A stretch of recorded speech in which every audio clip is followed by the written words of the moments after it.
This channel does not promote any violent, harmful, or illegal activities. All content provided by this channel is meant for an educational purpose only.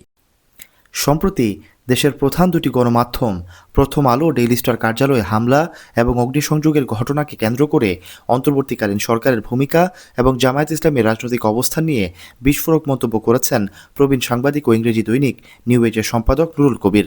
তিনি দাবি করেছেন, এই হামলা কেবল বিশৃঙ্খলা নয়, বরং নির্বাচন পিছিয়ে দেওয়ার একটি বৃহত্তর ষড়যন্ত্রের অংশ এবং এর সাথে সরকারের কোনো না কোনো অংশের যোগসূত্র রয়েছে। প্রবীণ সাংবাদিক নুরুল কবির জানান, হামলার সময় তিনি নিজে ঘটনাস্থলে উপস্থিত হয়েছিলেন এবং সাংবাদিকদের প্রাণ বাঁচাতে সরকারের শীর্ষ পর্যায়ে যোগাযোগের চেষ্টা করেছিলেন। তিনি আক্ষেপ করে বলেন, সরকারের মন্ত্রী ও সংশ্লিষ্ট কর্মকর্তাদের মধ্যে এক ধরনের বিহ্বলতা লক্ষ্য করা গেছে, যা কোনো দায়িত্বশীল নেতৃত্বের লক্ষণ নয়। পুরো ঘটনাটা তারপর সঙ্গে আমার অভিজ্ঞতা এবং এর পূর্ববর্তী সময়ের ঘটনা শুনে সরকারের কোনো না কোনো অংশ কিংবা গোটা সরকার।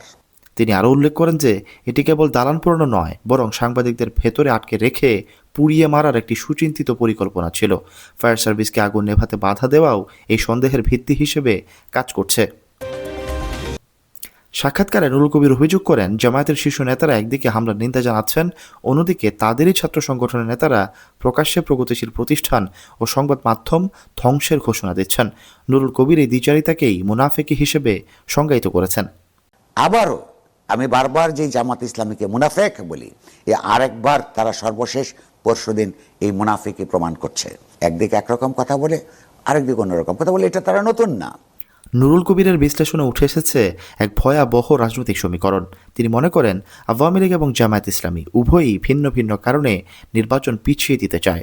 সরকার এবং এই গোষ্ঠীগুলোর মধ্যে এক ধরনের লিয়াজু বা আঁতাত গড়ে উঠেছে বলে তিনি সন্দেহ প্রকাশ করেন।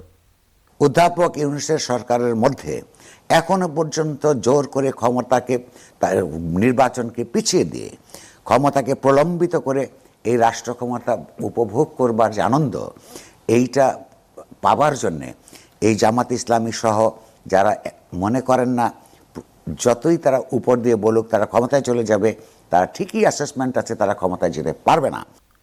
নুরুল কবির উল্লেখ করেন, উসমান হাদির মৃত্যু এবং তার আদর্শকে পুঁজি করে একটি গোষ্ঠী দেশে অরাজকতা সৃষ্টি করছে, যা খোদ হাদির চাওয়ার সম্পূর্ণ বিপরীত।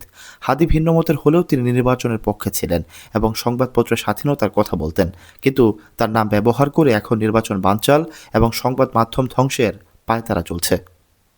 হাদির চিন্তা চেতনার বিরুদ্ধে গিয়ে যারা এই মুহূর্তে নির্বাচন চান না, সরকারের ভিতরে যারা এবং সরকারের বাইরে যারা, তারা হাদিকেই ব্যবহার করছেন। এটা একটা তৃতীয় শ্রেণীর মুনাফিকি।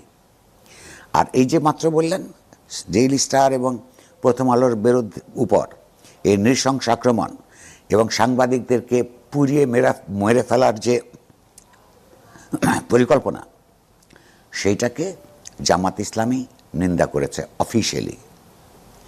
কিন্তু একই সঙ্গে আমরা দেখেছি তাদেরই রাজনৈতিক দলের ছাত্র সংগঠনের দুইজন নেতা অন্তত কমপক্ষে কোন কোন বামপন্থীদেরকে, তারপরে ডেইলি স্টার, প্রথম আলোর মতো অপরাপর সংগঠনকে এবং এই ধরনের চিন্তা চেতনার যাদেরকে সব ধ্বংস করতে হবে বলে প্রকাশ্যে ঘোষণা দিয়েছেন।